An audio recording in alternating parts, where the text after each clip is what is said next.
Top news আর ট্রেনে এবার একটু আবহাওয়ার খবরের দিকে নজর রাখবো। দক্ষিণবঙ্গে ভারী বৃষ্টির সতর্কতা।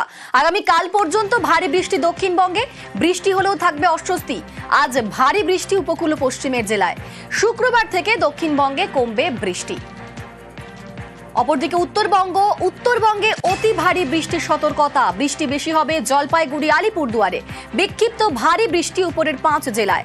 বৃহস্পতিবার পর্যন্ত ভারী বৃষ্টির সতর্কতা।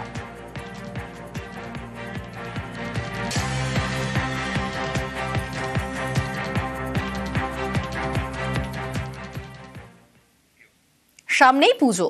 মুর্শিদাবাদেও দশভুজার জীবনযুদ্ধ, মা মাটির লড়াই। বয়স হয়েছে, তবু মাটি দেখলেই মনে জাগে ভক্তি। মাটিতে প্রাণ প্রতিষ্ঠা করেন বছর 60-এর মল্লিকা। মাটির গানে পুজো বন্দনা।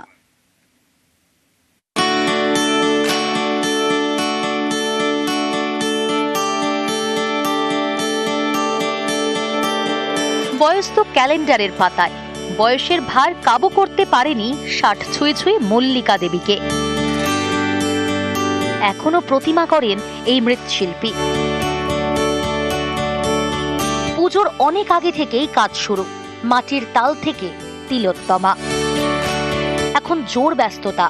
রোজ পুজো, মৃন্ময়ীকে চিন্ময়ী করে তোলার আরাধনা।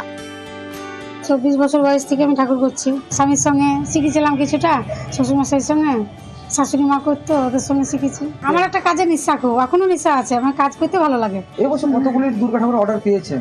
এবছর 30টা। শ্বশুরের হাত ধরেই প্রতিমা গড়ায় হাতে খড়ি মল্লিকা পালের। স্বামীর মৃত্যুর পর সংসারের হাত ধরতে মায়ের পায়ে সমর্পণ।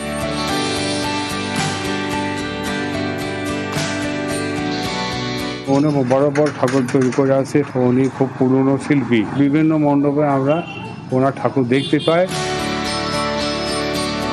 বয়স হয়েছে, মাঝে মধ্যে বয়সের ভার কাহিল করে দেয়, কিন্তু সে সবই সাময়িক। বয়সের ভার ঝেড়ে ফেলে আবার দশভুজা বন্দনায় মেতে ওঠেন শিল্পী। মুর্শিদাবাদ থেকে প্রণব বন্দ্যোপাধ্যায়, নিউজ 18 বাংলা।